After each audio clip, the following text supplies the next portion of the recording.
예, 신명기 두 번째 시간. 지난번에 신명기의 내용은 대충 훑었습니다.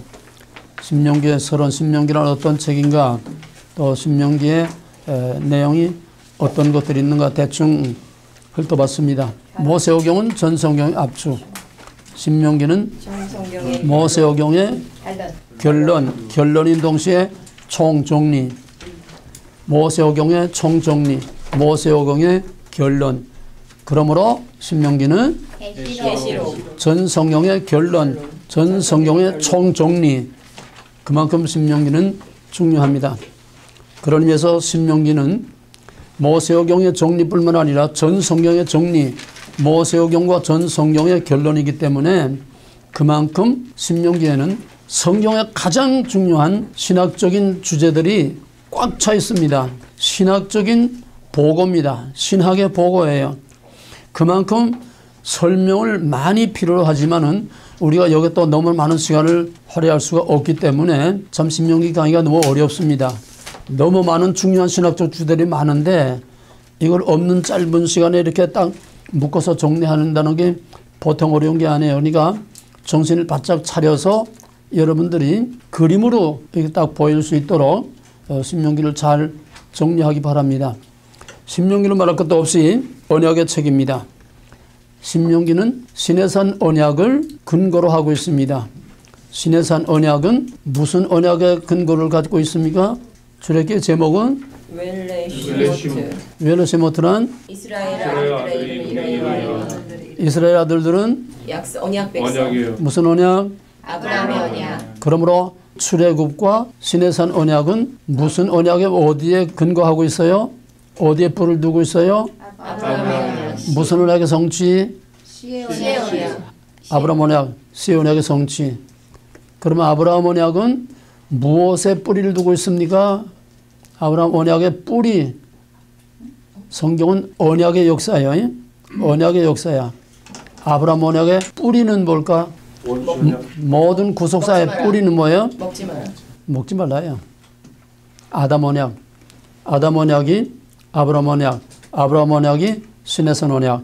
시내산 언약이 모압 언약. 모압 언약이 세겜 언약. 세겜 언약이 다윗 언약. 다윗 언약이 예수 그리스도의 새 언약. 성경은 언약의 역사예요. 거꾸로 말하면 예수 그리스도의 십자가로 이루신 예수 그리스도의 새 언약의 뿌리는 아브라함과 다윗의 자손 예수 그리스도의 세계 마태복음 1장 1절. 그게 대변해 주는 거예요. 예수 그리스도의 새 언약의 뿌리는 다윗의 언약이고 다윗의 언약의 뿌리는 아브라함 언약의 뿌리인데 그 중간에 다윗 언약의 뿌리는 조그만 징검다리까지 하면은 세겜 언약, 모압 언약, 시내산 언약, 그 다음엔 아브라함 언약, 그 다음에는 아담 언약. 아브라함 언약이라는 거는 노아 언약을 포함합니다. 그 안에 노아 언약과 아브라함 쪽에는 언약은 다 같은 한 언약이기 때문에 그래서 신명기는 바로 시내산 언약을 뿌리로 근거로 두고 있고 동시에 신명기는 전 성경의 압축이라는 건 결국 전 성경의 언약의 압축이라는 거예요. 그래서 신명기는 언약의 책입니다. 전 성경은 언약의 책이라는 거예요. 신명기가 언약의 책이면은 신명기가 전 성경의 정리고 결론이면은 전 성경은 언약이라는 거예요. 그런 의미에서 신명기는 전 성경의 압축이고 결론이고 정리입니다. 그럼 신명기에 지난번에 한 걸 잠깐 정리하면은 신명기는 5부분 에필로그, 프롤로그와 에필로그. 신명기의 배경, 신명기는 뭐냐? 모압 땅에서 모세가 모압 땅에서 말한 그 말씀들. 신명기의 타이틀이 뭐라고? 신명기의 타이틀이 뭐라고? 엘레 하데바림. 엘레, these are, the, 데바림, 다바르의 복수, 말씀의 복수, 말씀들. 이것은 그 말씀들이냐? 그러는 건 뭐냐? 시내산에서 여호와께서 모세를 통해서 그 백성들에게 말씀한 그게 한마디로 그라는 걸 통해서 다 포함되어 있는 겁니다. 바로 그 말씀들이니라. 그래서 신명기의 근거와 뿌리는 바로 시내산 언약이다. 이것이 모압 땅에서 시내산에서 언약을 체결하는데 동참한 백성들은 다 죽고 이제는 제2세들을 시내산 언약을 모르는 2세들에게 이젠 모세는 그들을 버리고 떠나고 아무것도 모르는 2세들이 가나안 땅에 들어가면은 어떻게 해야 하는가 하는 것을 통해서 이제 시내산 언약을 2세들에게 재강론하는 세컨로, 이제 제2 세컨로라고 한 것이 오늘까지 디오트로놈 그냥 이렇게 번역이 되어 온 겁니다. 이렇게 해서 프롤로그와 에필로그를 이제 끝내면은 에필로그라는 거는 이제 모세가 마지막 그 백성들에게 이제 축복을 하고 노래를 지어서 그 백성들에게 모든 세 편의 설교를 다 요약해서 그 백성들이 두고두고 기억하도록 노래를 만들어서 불려주고 그다음에 12지파를 축복하고 또 모세와 여호수아가 임무 교대를 하고 그렇게 해서 이제 신명기가 이제 끝나게 되는데 그 이제 에필로그 그런 몸통은 세 편의 고별 설교. 세 편의 고별 설교는 첫째는 너희도 너희 조상들이 왜 여기 없느냐? 왜 여기 없느냐? 언약을 저버렸기 때문이다. 그러므로 너희도 가나안 땅에 들어가서 너희 조상들처럼 언약을 버리면은 그 땅에서 쫓겨난다. 그러므로 너희 조상들과 같이 되지 말라. 여기서 나오는 것이 뭐냐? 신명기 신학입니다. 신명기 신학. 다 같이 신명기 신학이란 한 번 더. 지키면 복, 버리면 벌, 돌이키면 구원. 지키면 복, 버리면 벌, 돌이키면 구원. 여기서 나오는 게 뭐냐 하면은 돌이키면 구원이라고 하는 용서의 은혜의 복음이 여기에 등장한다는 겁니다. 신명기 신학에서. 그 전까지는 버리면 벌, 그것까지야. 먹는다라는 정령 죽으리라 그거밖에 없어. 용서의 복음은 아직 나오지 않았어요. 계시 점진성 때문에. 먹는다라는 정령 죽으리라. 그래서 노아의 홍수 또 광야에서도 계속 불이 나와서 그냥 삼키고 죽이고 그냥 그런 심판밖에 없었는데 신명기에 와서 이제 모압 땅에 와서 새로운 약속의 땅에 들어가면은 새로운 시대가 되기 때문에 거기에 대한 거를 미리 여기다가 씨를 심어두는 것이 모압 언약에서 나오는 복음의 씨가 여기에 심어지는 거라는 거예요. 그게 뭐냐면 용서의 은혜의 복음이 여기에 이제 서서히 등장한다는 겁니다. 계시의 점진적인 발전의 원리에 따라서 이제 새로운 시대에 나타날 아직 가나안 땅에 들어가서는 아니지만은 이건 용서의 복음은 예수 그리스도의 시대를 내다보는 거지만은 아직 그건 아니지만은 그 씨를 여기에 심어두는 거예요. 용서의 은혜의 그 복음의 씨를 심어둬서 돌이키면 용서하고 다시 너희들을 회복할 것이라고 하는 이것이 고별설교 첫 번째 나타나는 신명기 신학. 너희도 그럴 수 있다 뿐만 아니라 돌이키면 구원이라고 하는 용서의 복음이 거기서 나온다고 하는 것. 이것을 확대시키면은 신명기 사관이 되는 겁니다. 신명기 사관이란 너희도 꼭 같은 얘기야.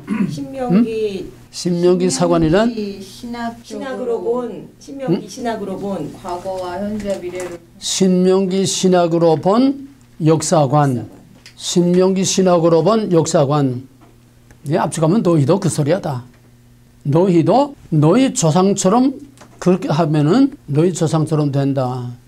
이거를 확대해서 역사적으로 확대 정리시키면은 신명기 신학을 통해서 과거를 보고 신명기 신학을 통해서 현재를 과거의 거울에 비추어서 현재가 가져올 미래의 당연한 결과를 미리 내다보는 것이 신명기 신학으로 본 역사관이야.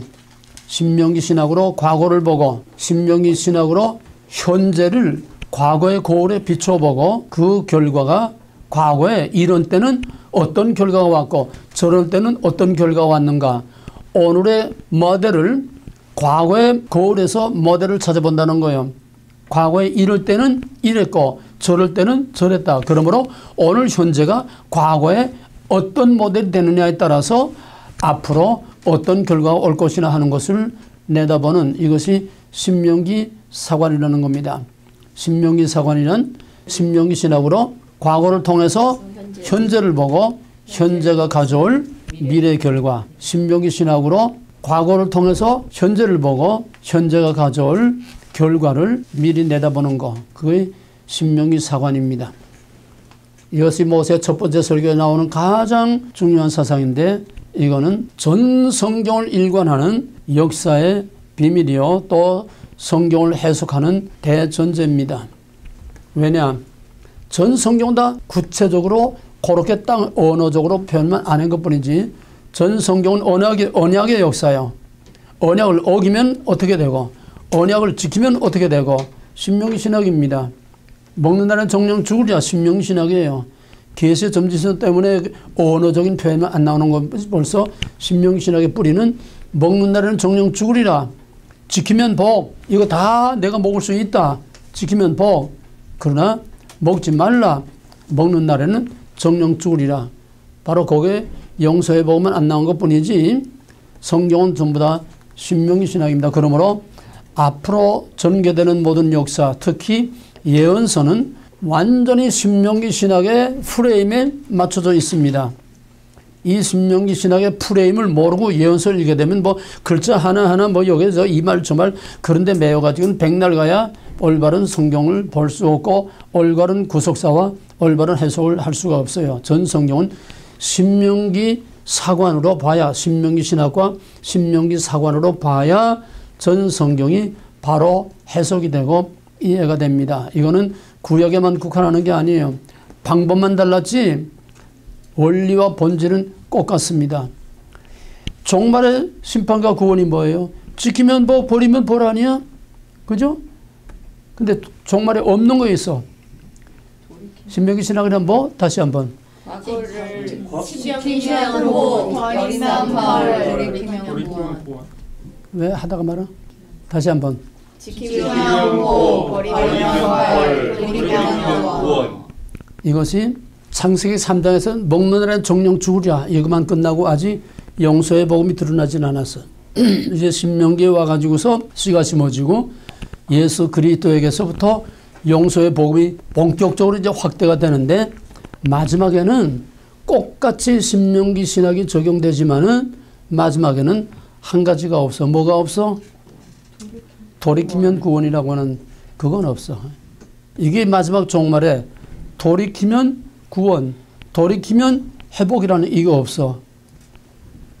그게 언제부터 영서의 복음이 스톱될까? 돌이키면 구원이라고 하는 것이 종말에는 해당이 안 돼. 언제부터? 그냥 예수님 오실 때? 그때 말할 필요도 없지. 그때가 아니야. 종말이라는 건 예수님이 오시는 마주 칼로 무토목 자르시 딱 자르는 그게 종말이 아니야. 종말은 이미 벌써 지금 종말에 들어가고 있어. 지금이 종말이야. 그러면은 돌이키면 구원이라는 게 해당이 안 되는 게 언제겠냐고. 돌이킬 수 없는 때가 언제야. 회개할 수 없는 때, 돌이킬 수 없는 때, 봐도 들어도 얻어 터지고 풍지박산 나고 다 둘러엎어져도 깨닫지 못하고 알지 못하는 게 언제일까? 성령이 없을 때? 응? 성령이 없을 때? 성령이 없을 때? 성령이 없을 때는 없어. 성령이 없을 때는 예수님 오시는 거지. 죽었을 때? 응? 죽었을 때? 지금이에요? 지금? 그렇게 제 머리 걸리지 말고 우리가 배운 이 바탕에서 대답이 나와야 돼. 언제? 내어버려 두는 때. 내어버려 두는 때가 언제냐? 하나님의 심판이 이미 작정이 되면은, 심판이 작정이 되면은 그때는 보아도 들어도 깨닫지 못하고 알지 못하고 돌이키지 못해. 그게 언제냐고. 그게 언제? 죄악이 꽉 차 있는. 그러니까 내어버려 두는 때. 그러니까 그때가 언제? 지금 아니에요? 지금 그게 현재? 내어버려둔 때라 지금? 그게 몰라. 그때? 그게 종말론적 모델로 보게 되면은 이사야 6장 9절이야. 우리를 위하여 누구를 보낼까? 주여 내가 여기 있나이다 나를 보내소서.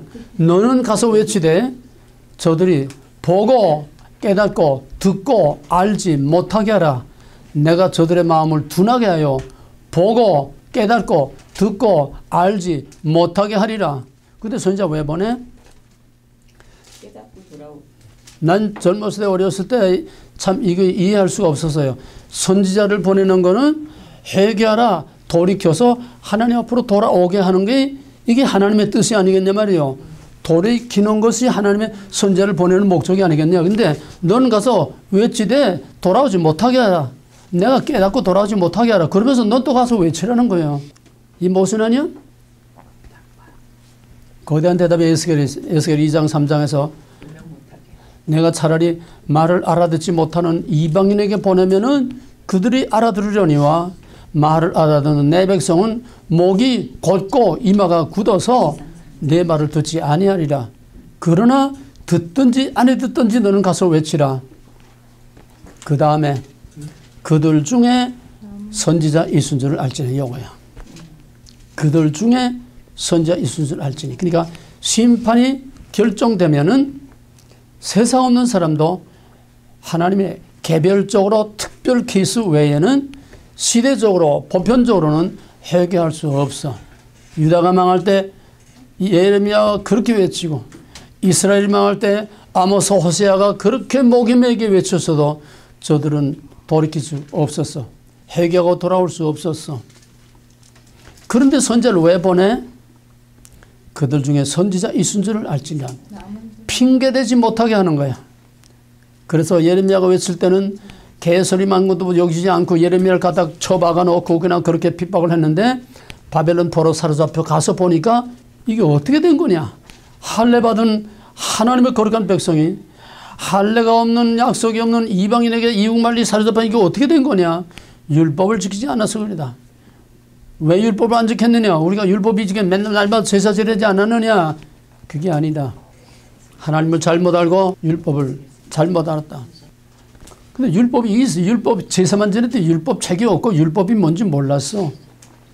율법 책 자체도 오고 가르치는 사람도 제사장들이 가르쳐야 되는데 가르치지도 않고 그러니까 우리가 율법이 없는데 어떻게 하니까 율법이 제사장들이 가르치는 책과 율법은 없어도 살아있는 율법이 있느냐. 그게 뭐냐. 예언자들이 하나님의 말씀을 예언자들이 외쳤지 않느냐. 그때 바로 에스겔에게 한 말, 그들 중에 선지자 있은 줄을 알지니라. 그때야 야 선지자들 그 개소리 같은 것들 다 주워 모아라 그래가지고 예언서와 구약 성경을 바벨론 포로 중에 만든 거야. 그거는 하나의 모델이지만은 이제 역사의 마지막 종말에는 그런 기회가 없어. 그냥 듣지 못하는 거로 끝나.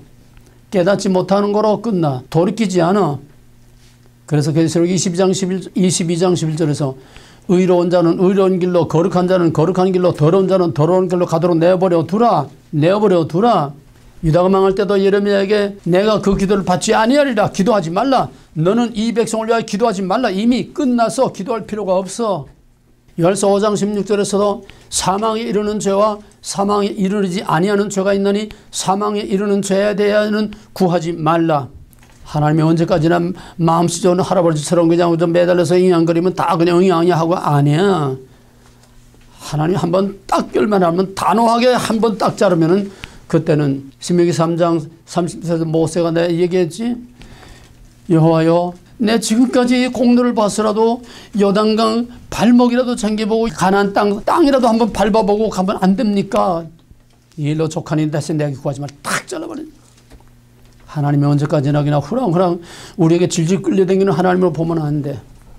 김정은이가 미국이 항상 지금까지처럼 20년 30년 끌려온 것처럼 미국이 언제까지나 질질 끌려가리라고 생각하면 안 돼. 똑같은 거예요. 이렇게 해서 하나님의 심판이 일단 결정되면은 간섭 안 해. 내버려 둬. 불의한 자는 불의한, 악한 자는 악한, 심판받을 자는 심판받을 자, 구원할 자는 구원하고. 지금이 바로 그때예요. 이미 심판이 작정됐고 이미 내어버려 두는 시대이기 때문에 시대적으로 보편적으로 이 우주 세계적으로 회개의 때가 지났어. 왜? 지금 회개가 주제가 아니지만은 회개는 우리가 마음대로 하는 게 아니야. 교리 지식 가지고 하는 게 아니야. 머리 가지고 하는 거 아니야. 이론 가지고 생각 가지고 하는 게 아니야.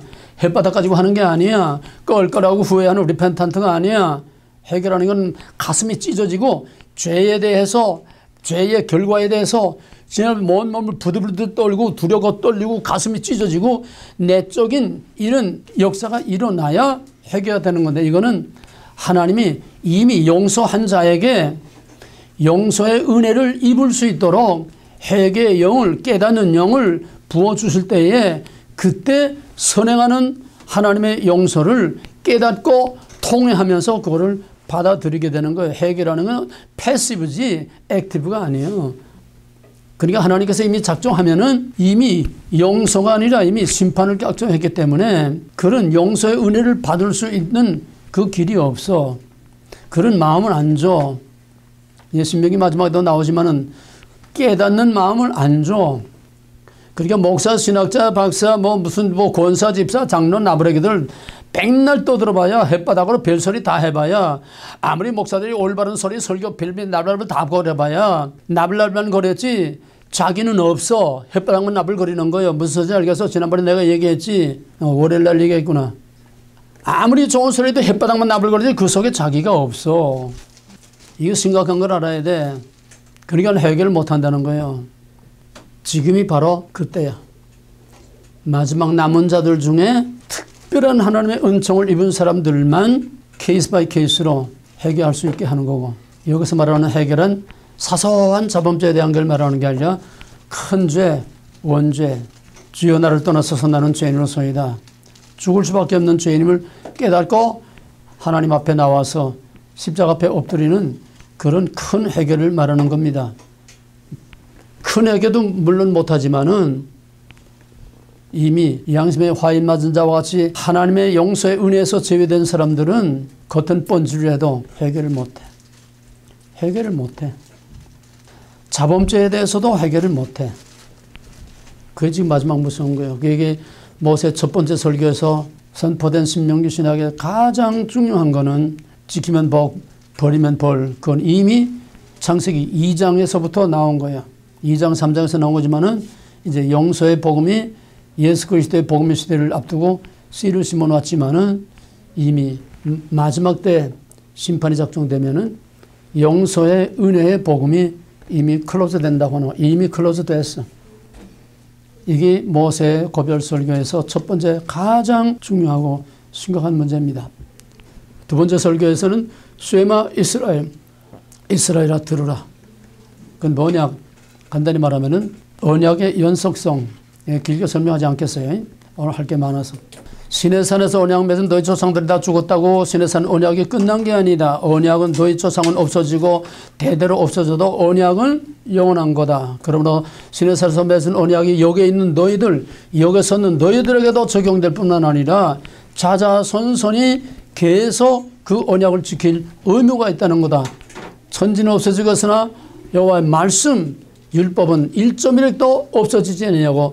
이 세상 끝날까지 있는 하나님의 언약은 영원한 언약이요. 왜? 언약이란 뭐예요?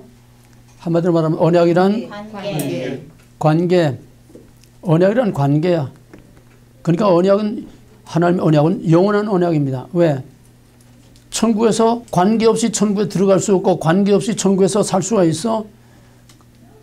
언약의 형태만 다른 거지 언약의 본질, 나는 너희 하나님 너희는 내 백성이라 하는 언약의 본질은 영원한 거야.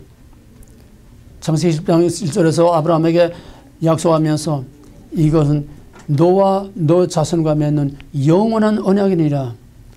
모든 하나님의 언약은 형태는 달라도 본질과 원리는 세상 끝날 영원히 생과 생단까지 영원한 언약입니다. 쉐마 이스라엘, 언약의 연속성을 말하는 거야. 자자손손이 끝없이. 그 다음엔 언약에는 책임이 따라. 시내산에서 맺은 언약을 너희들도 지켜야 되고 너희 자손들도 지켜야 된다. 그 다음에 미간에 새이고 손목에 새이고 문설주에 새이고 나가나 들어오나 항상 한마디로 말하면 기억하라. 기억하라. 너희 조상이 어떻게 애굽에서 나왔으며 하나님께서 어떻게 여기까지 인도하셨는지, 너희들과 하나님과의 관계가 무엇인지, 너희와 하나님과 맺은 그 언약이 무엇인지 기억하라. 기억하라. 너희 조상들과 지내지 말고 기억하라. 언약에 항상 자자손손이 영원히 기억하고 그 언약에 대해서 책임을 지라고 하는 쉐마 이스라엘. 쉐마 이스라엘 말 나온 김에 또 뒤에서 따로 반복하기 전에 쉐마 이스라엘은 첫째 언약의 연속성, 그 다음에 언약의 책임, 그 다음에 여기에 한 가지 짚고 넘어갈 게 뭐냐 하면은 신명기 6장 4절에서 여호와는 하나이신 하나님은 여호와는 하나이신 하나님이라 그러죠. 여호와는 하나이신 하나님이라 그랬나? 오직 유일하신 여호와가 있습니다. 오직 유일하신 여호와. 여기서 요 유일이라는 거, 요가 에하드라는 건데, 요 에하드라는 게 뭐냐 하니까, 물론 숫자적인 하나를 말합니다. 그러나 이건 simple only one이 아니라 together라는 뜻도 있어요. 모아진 하나, 합해진 하나. 이게 상당히 의미심장하고 에하드라는 뜻이 상당히 여러 많은 뜻을 가지고 있습니다. 그냥 그래서 심플하게 only one이 아니에요. 심플하게 absolutely only one이 아니에요. 모아진 하나, together. 그건 뭘 말하느냐. 유대인들은 이것 때문에 지금까지도 철저하게 유일신 종교로 계속 일관하고 있습니다. 여호와는 하나이신 하나님이에요. 옛날에 해복 영화 봤죠? 하나님은 하나인데 무슨 뭐 아들이 있고 뭐 성령이 있고 무슨 뭐 또 인간이 또 하나님 예수가 하나님이고 뭐 이렇게 하나님 아니야. 그 유대인들이 제일 미워하고 싫어하는 것이 바벨론 포로의 결정적이고 우상숭배였다. 근데 예수가 또 하나님이라니까 이건 우상이다. 그래서 기독교인을 결국 지구상에서 없애버려야 된다는 게 이게 유대인들의 목표예요. 예수는 우상이라는 게 하나님이 하나인데 무슨 뭐 성령도 하나님이고 또 무슨 또 뭐 예수가 또 무슨 하나님이냐. 바로 에하드 여기서 문제가 나오는 겁니다. 우리가 하나님의 이름에 대해서 동영상 봤지만은 히브리 랍비들이 그건 기독교로 개종한 랍비들입니다. 유대인 골수 랍비가 아니에요. 유대인 골수 랍비는 알아도 말을 못하지. 왜? 야훼가 저희들이 유일하신 하나님이라고 믿는 그 하나님이 예수라고 해놓으면은 이건 저희들의 유대교 몽땅 다 무너지고 다 뒤집히는 거 아니야? 그러니까 알아도 말 못해.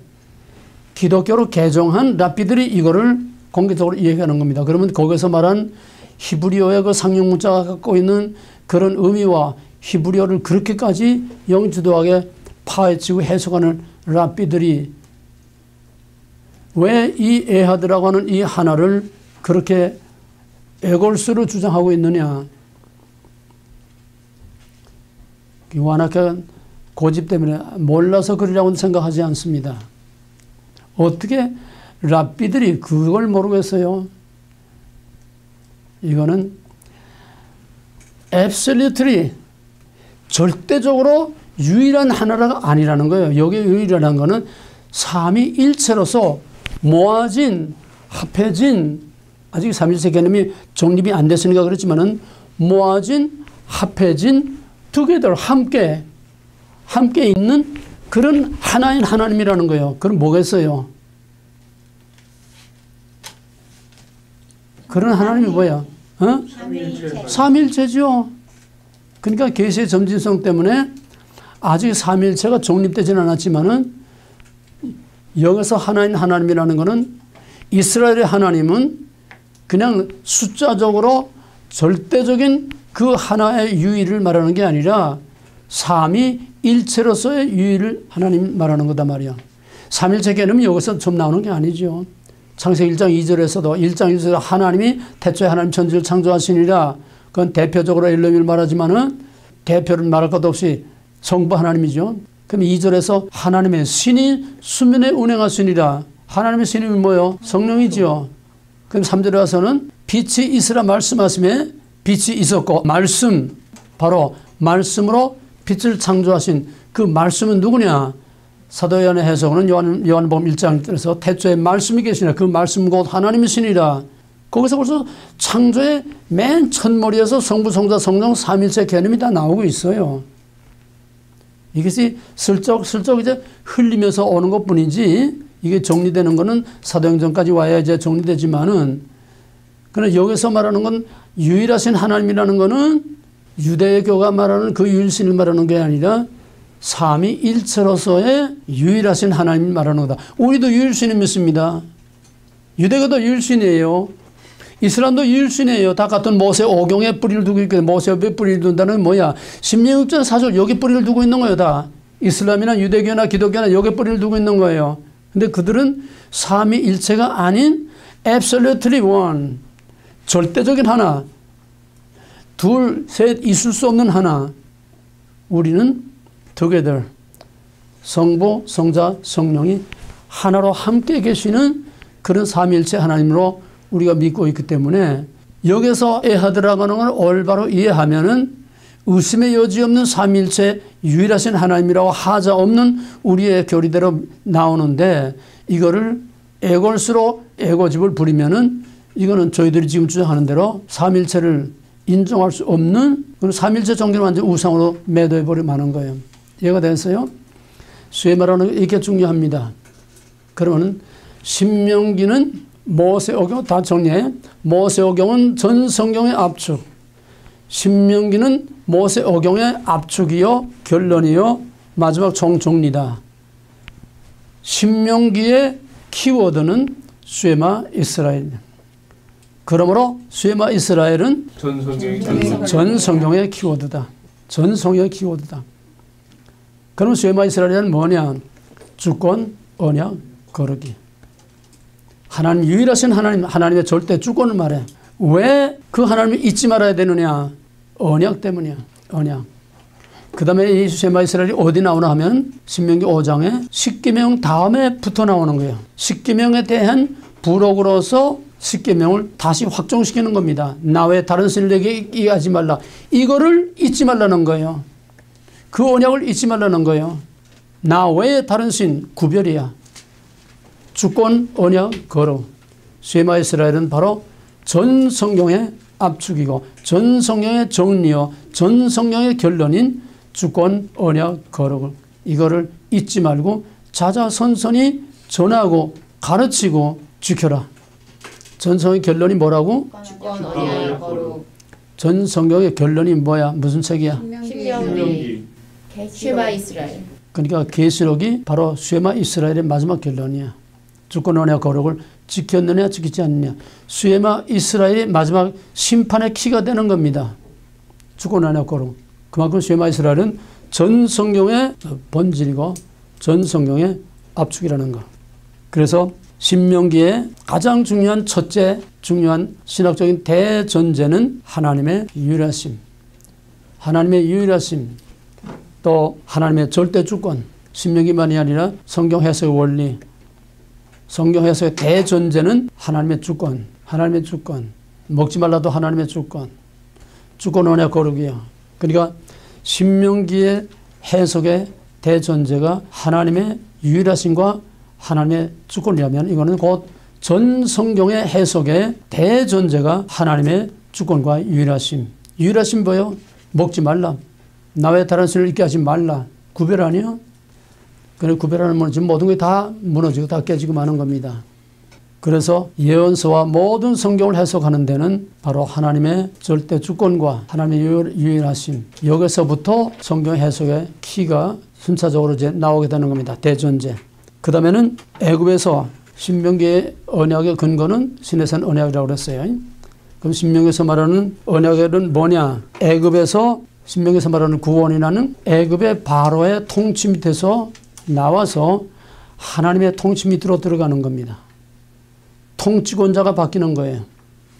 지배받던 것이 다른 것에 지배를 받는다는 거예요. 바로의 지배에서 하나님의 지배로, 바로의 통치에서 하나님의 통치로.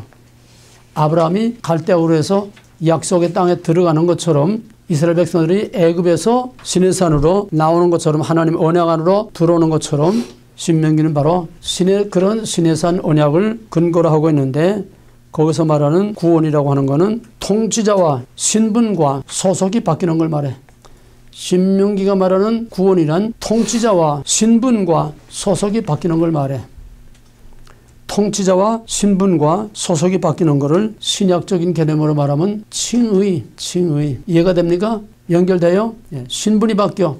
칭의. 단지 이건 육체적, 물리적이 아니라 영적인 것뿐이지만은 칭의라고 하는 것은 죄와 마귀의 권세에서 빠져나와서 하나님의 통치 밑으로 들어갔다는 하나님의 주권자로 모시고 하나님의 통치로 들어갔다는 걸 말하는 거고 따라서 양자, 신분이 바뀌는 걸 말해. 그건 동시에 소속이 바뀌는 거죠. 마귀의 영역에서 하나님의 영역으로 땅에서 하늘에 소속이 바뀌는 거예요. 그래서 신명기가 말하는 구속이란 통치자와 신분과 소속이 바뀌는 거다. 이게 진정한 의미의 구속이라는 거예요. 우리가 예수 그리스도를 말미암아 구속함을 받았다고 하면은 우리가 누구의 지배를 받느냐? 우리의 지배자가 바뀌어야 돼. 이게 심각한 문제예요. 내 언행심사, 내 삶의 모든 가치관, 모든 결정하는 기준이 바뀌어야 돼. 내가 무엇의 지배를 받느냐? 지배자가 바뀌어야 돼. 거기에 따라서 바뀐 신분에 걸맞는 삶으로 라이프 스타일이 신분에 걸맞게 바뀌어야 돼. 이게 산상수훈이고 이게 율법이야. 신해산 율법은 물리적으로 행동적으로 나 외 다른 신을 있게 하지 말라. 레위기에서 생활법 이렇게 하라 했지만은 신약에 와서는 이게 한 단계 업그레이드 돼가지고 내적으로 영적으로 본의 원리는 마찬가지요. 가치관이 바뀌는 거예요.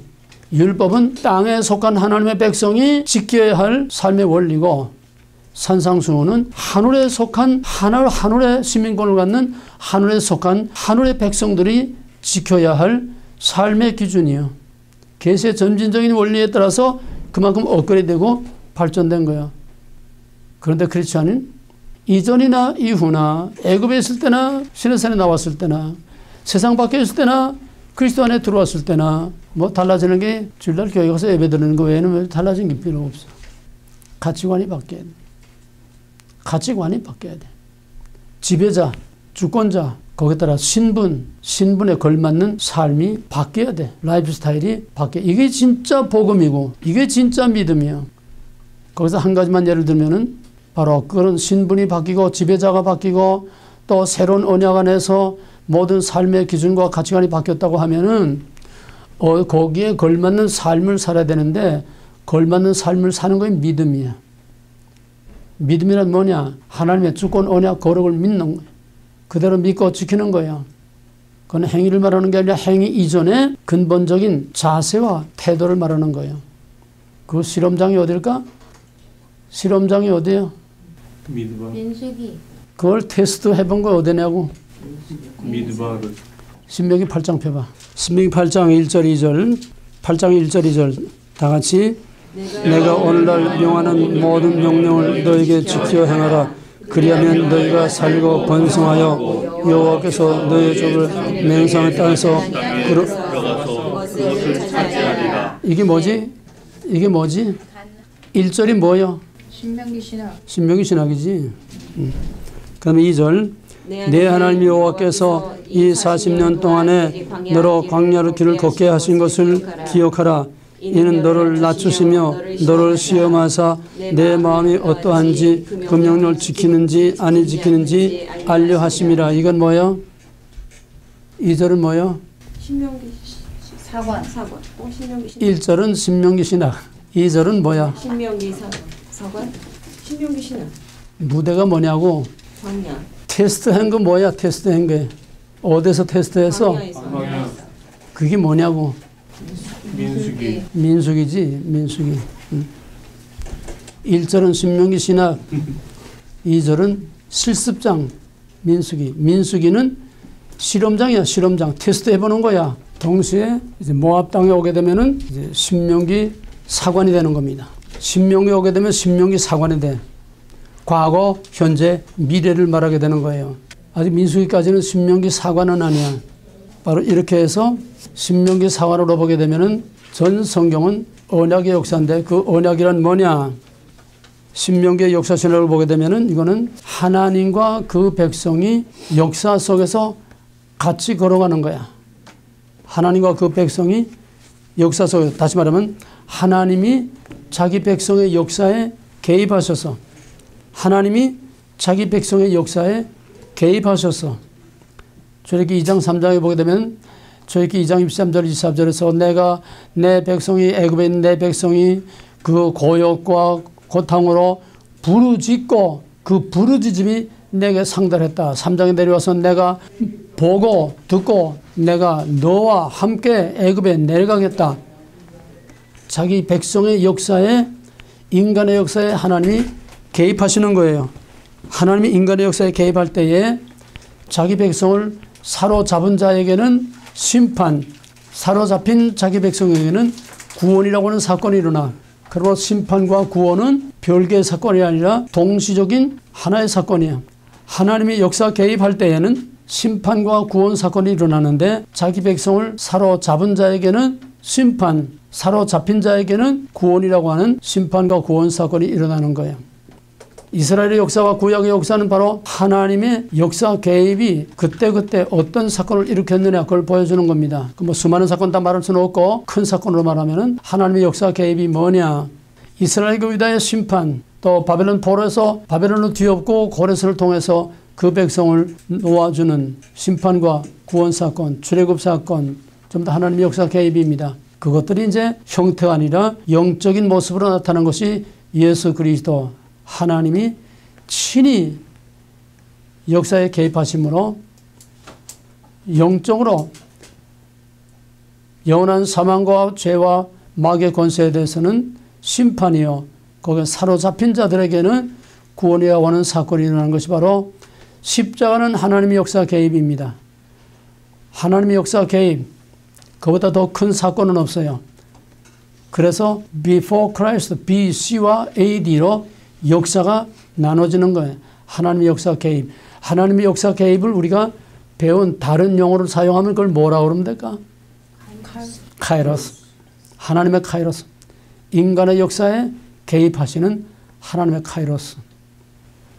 그 다음에 구속사란 하나님의 역사 개입뿐만 아니라 역사 속에 들어오신 하나님이 그 백성과 함께 걸어가는 거.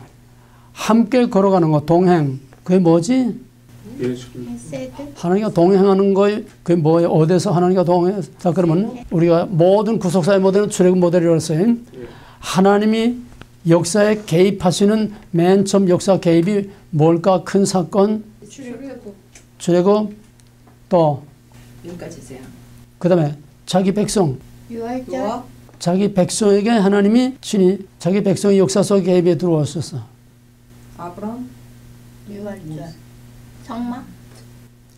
시내산에 강림하신 하나님은 역사 밖의 하나님이요, 초월하신 하나님이야. 응? 그 하나님이 어떻게 자기 백성들 가운데 개입해 들어와서 역사 속에 들어와서 성막. 성막.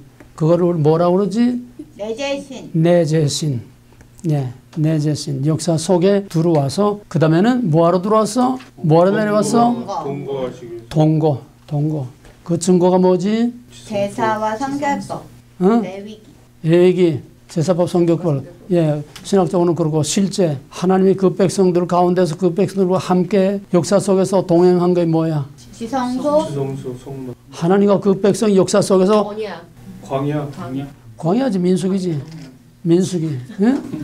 하나님과 동행하는 삶. 민수기의 상황이 하나님과 그 백성들 사이가 같은 역사 속에서 하나님이 인간의 역사 속에서 그 백성과 하나님이 함께 그 역사를 이루어 가는데 그 상태가 하나님과 그 백성들의 상태가 어떤 상태요? 남자 여자가 결혼해서 같이 사는데 그 상태가 어떤 상태나 이 말이에요. 3살에서 결혼식을 했는데 이제 같이 동거하는 생활을 하는데 그 사이가 어떤 사이냐고. 사랑과 공의. 어? 사랑과 공의. 그 상태가 어디라고? 현장이? 광야라고 지금 민수기라고 그래. 민수기. 근데 사이가 어땠어? 좋다 싫었다 좋다 싫었다. 맨날 티격태격하고. 네. 그게 구속사야. 구속사란 역사 속에서 하나님과 그 백성들이 서로 갈등하면서 끝나지 헤어지지도 못하고 완전히 하나가 돼서 화합하지도 못하고 그러면서도 미워도 다시 한번 그냥 버리지도 못하고 항상 같이 서로 갈등을 일으키며 사는 것이 이게 전 성경을 일관하는 구속사요. 인간의 역사 속에서 하나님과 그 백성이 함께 걸어가는 바로 구속사라고 하는 것은 하나님과의 갈등사다. 하나님의 백성과 하나님과의 갈등사야. 결코 사이가 좋지 않아. 근데 언제 해결될까? 언제 끝날까? 언제 다투지 않고 살까? 영원한 새하늘과 새 땅에 갈 때에 다투지 않고 살아. 그럼 왜 다투? 나는 너의 하나님 너의 내 백성 뼈 중에 뼈요 살 중에 살이요. 그냥 얼씨구나 그렇게 약속을 하고 웨딩 파티까지 했는데 왜 싸우고 왜 다투? 점진적인 발전. 크게 말하면 과정 때문에 그 과정을 가야 되기 때문에 그게 무슨 원리? 이원론 또 그 과정이 어디서 나와? 파기건설. 그 과정의 뿌리가 어디서 나와? 저녁에서 아침. 저녁에서 아침. 네, 창조와 구속의 원리. 그러니까 그 하나님은 과정 속에서 일하지 능력 많은데 한꺼번에 다 변화시킬 수도 있고 다 때려부수고 새로 시작할 수도 있고 하나님은 얼마든지 할 수 있어. 과정을 통해서 하나님이 일하시는데 하나님이 일하시는 점진적인 직선적인 원리의 반복성 해석의 모든 원리를 다 적용하면서 하나님께서 그 백성과 밀고 땡기고 하면서 이런 갈등의 역사 속에서 점진적으로 하나님이 누구며 그 백성이 뭐며 하나님과의 언약 관계가 어떤 관계가 되며 그것이 마지막에 어떻게 마무리될 건가. 이게 정말 흥미진진한 것이 바로 구속사입니다. 하나님과 그 백성과의 사이의 갈등사입니다. 그러면은 왜 그렇게 맨날 티끌티끌 하면서 살아 못 살아 맨날 이러면서 내가 진멸하리라 맨날 그냥 그러면서 왜 그렇게 살아야 돼? 자기 백성과 왜 그렇게 헤어지지 못하고 왜 그렇게 살아야 돼? 언약 때문에. 무슨 언약? 아합의 언약. 아합의 언약 때문에. 창세전에 하나님께서 맺으신 아합의 언약. 그 언약에 나타나는 사랑이 뭐? 헬스데. 예정과 선택에 나타나는 사랑이 뭐? 아하브. 그 아하브 때문에 끊어버릴 수 없는 거예요. 헤어질 수가 없는 거예요. 헤어지지 못하고 살아야 하는 그 사랑은 무슨 사랑? 아합. 헤어지지 못하고 그냥 그러면서라도 살아야 되는 게 무슨 사랑? 헤세드. 헤세드란 과정이 나타나는. 센텐스로 헤세드란 언약과 선택에 나타난 과정. 아하브란 언약과 선택에 나타나는. 언약을 세우시는 하나님의 사랑. 언약을 세우시는 하나님의 사랑. 헤세드는 언약을 성취하는 과정에 나타나는. 과정 빠지면 안 돼. 언약을 세우시는 과정에 나타나는. 그렇게 힘든 거야. 언약을 세우시는 과정 속에 나타나는 사랑. 그러면 하나님은 언약을 세우시는 과정 속에서 헤세드의 사랑 때문에 버리지 못하고 살아. 우리는 그 언약을 지켜나가는 과정에서 우리에게는 뭐 때문에 우리가 버리지 못해? 우리도 하나님 끝바이 하고 나가면 되잖아. 남자가 버리자면 여자 버리고 나가잖아. 요즘은. 왜 우리는 하나님 버리고 나가지 못하냐고. 언약에 대한 책임. 마찬가지야.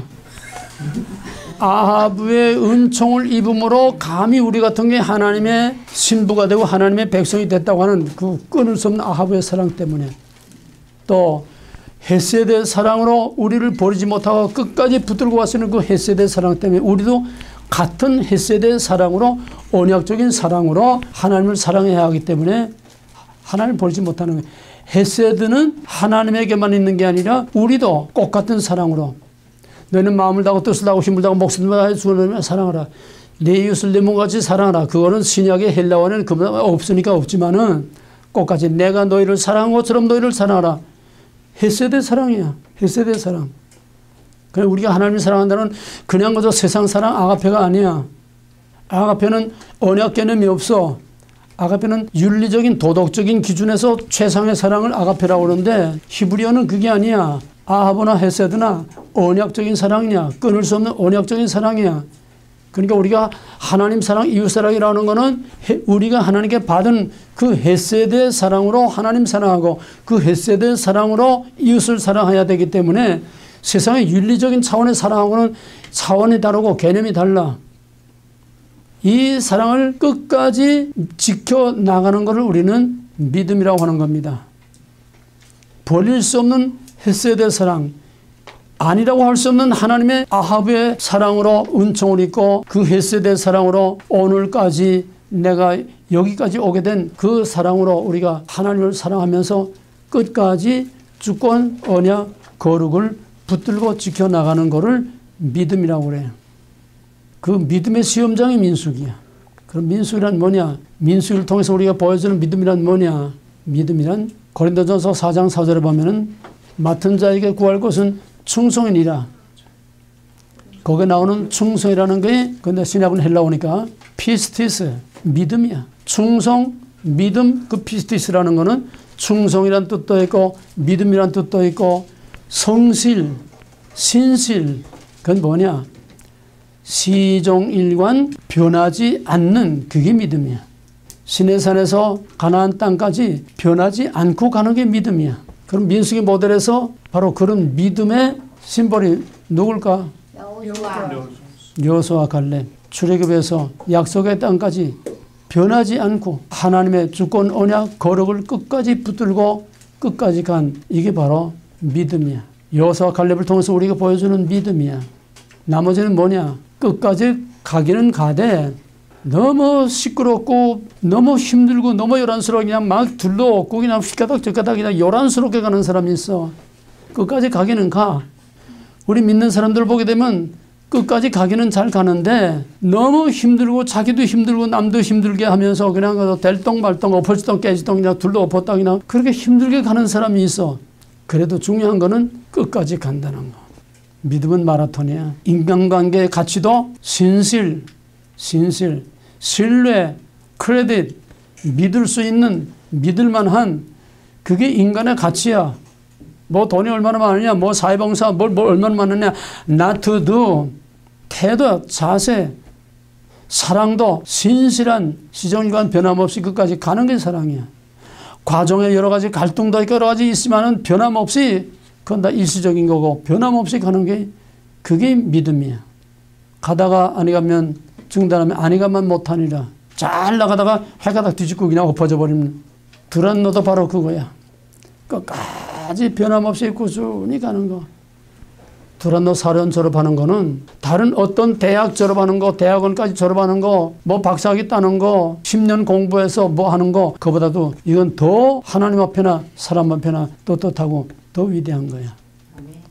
이거 4년 동안 꾸준히 변함없이 간다고 하는 거. 이 보통 가치 있는 게 아니고 보통 중요한 게 아니야. 신명기 8장에 있는 건 바로 그걸 시험해보는 거야. 너희들의 믿음을 시험해보는 거야. 시종일관 변함없이 가느냐, 변함없이 가느냐. 기왕 가면은 변함없이 꾸준히 가기 바랍니다. 가다가 벌장 다 보고 벌일 다 보고 자기 형편 다 살피고 이것저것 다 하고 이거 챙기고 저거 챙기고 들락달락 하면서 꾸준히 여호수아와 갈렙같이 이게 신명기를 통해서 보여주는 우리에게 대한 언약의 중요성, 변함없이 꾸준히 가는 것이 바로 언약이 중요하다는 것. 그러면 거기에 대한 결론으로서는 마지막 신명기 신학 28장 지키면 복, 버리면 벌. 반드시 마지막 심판이 있다고 하는 거. 반드시 마지막 심판이 있다고 하는 거. 근데 심판은 불신자와 불의한 악인에 대한 심판과 하나님의 백성이라고 하는 의인에 대한 심판, 두 가지 심판이 있습니다. 악인에 대한 심판은 그건 영원한 저주고, 신약에서 말하는 것은 특히 양과 염소의 비유, 마태복음 25장에 악하고 게으른 종과 착하고 충성된 종의 비유, 그거는 이방인에 대한 심판이 아니야. 염소는 이방인이 아니에요. 하나님을 믿는다고 하는 하나님의 백성들 안에서 양과 염소가 있다는 거예요. 하나님의 백성들 가운데 악하고 게으른 종도 있고 착하고 충성된 종도 있다는 거예요. 지금 모든 목사들과 모든 크리스찬들은 다 지금 의뢰의 당연히 양의 줄에 서 있는 아주 착한 양으로 착각하고 있는데 어림없는 얘기야. 노래학자라는 이리도 양의 줄에 서서 자기가 양인 줄 착각하고 있어. 지금 컴퓨터 시대에도 지금 뭐 투명 투시 카메라가 다 있는 판인데 어디라고 거기에 감히 양의 탈을 쓴 염소가 거기에 양인 체하고 들어가 어림도 없어. 아까 내어버린다고 그랬는데 지금은 줄서기를 자율적으로 하도록 내어버리던 게 간섭 안 해. 양으로 착각하고 있으면 안 돼. 왜? 제일 양으로 착각하기 쉬운 이 리스크가 뭔가 하면은 지금 목사들이나 신학자들은 자기가 알고 있는 성경의 지식이 자기의 믿음인 줄 착각하고 있어. 이게 제일 무서운 함정이야. 너희들도 마찬가지야. 여기서 배우고 알고 있는 게 자기의 믿음이라고 착각하면 안 돼. 진리는 뭐? 하나님이 내 안에 하나님 되시오. 주관화. 주권, 언약, 거룩. 그 말씀을 주관화해서 내가 그 지배를 받고 내가 from God to God, by God, for God, in God에 의해서 내가 살고 있느냐 하는 그 부분만큼이 나의 진짜 믿음이지, 내가 알고 있는 게 내 믿음을 착각하면 안 돼. 제일 무서운 것이 바로 제일 큰 함정들이 목사들의 함정이 바로 이거야. 자기가 아는 것이 자기 믿음을 알고 있어. 자기가 말하는 것이 마치 자기 믿음인 줄 착각하고 있어. 이게 제일 무서운 함정이야. 이게 배우는 사람들의 성경을 좀 배우고 여러분처럼 이제 좀 고차원의 이런 걸 배우는 사람들의 제일 빠지기 쉬운 함정이 바로 이거야. 이 함정에 누가 빠졌느냐? 하나님이신 예수, 율법 자체이신 예수를, 율법을 걸고서 죽인 유대인들이 바로 자기가 알고 있는 하나님, 자기가 알고 있는 것이 이거 절대적인 믿음으로 착각하고 예수를 죽인 거예요. 그 바리새인, 그 유대인과 오늘의 목사와 오늘의 교회가 다르다고 할 수 없어. 알고 있는 건 믿음이 아니야. 그 대표가 바울이요. 철석같이 그렇게 자신이 하고 있었는데 진짜 율법, 진짜 예수, 진짜 앞에 만나고 보니까 모든 게 다 깨지고 다 무너졌어. 어디까지 무너졌느냐? What shall I do? SOS. 누가 나를 이 사망을 먹어서 나를 건지랴. 밑바닥까지 떨어진 것이 바로 바울이었어요. 왜? 거기까지 로마서 6장까지는 자기가 최대의 전무후무한 완벽한 신학자로서 예수는 누구며 우리가 어떻게 구원받는데 하는 거, 구원이란 무엇이며 그냥 쫙 설명을 하고 자기가 모든 것을 다 알고 그게 자기 믿음으로 착각했는데 7장에 와서 자기 적용해서 딱 쪼개고 열어보니까 이게 아니라는 거야. 내가 귀가 닳도록 얘기했지만 우리는 로마서 7장을 수도 없이 들락거려야 돼. 거기가 바로 나의 겟세마네 동산이 돼야 돼. 더비 오나 더비. I'm okay냐? I'm not okay냐? 신명기에서 우리가 확실하게 내 신앙이 정리가 되고 정립이 되고 적용이 돼서 여기서 다메섹의 바울과 같이 다시 한번 업그레이드 될 수 있는 여러분 자신들의 정말 복된 기회가 되어지기를 주님으로 간절히 축원합니다. 신명기를 공부의 대상으로 하지 지식의 대상으로 하지 마라. 자기 적용의 케이스로 여러분의 테스트 케이스로 삼아서 여기서 정말 엎어지고 깨지고 새로 태어나는 해산의 수고가 여기서 일어나야 됩니다.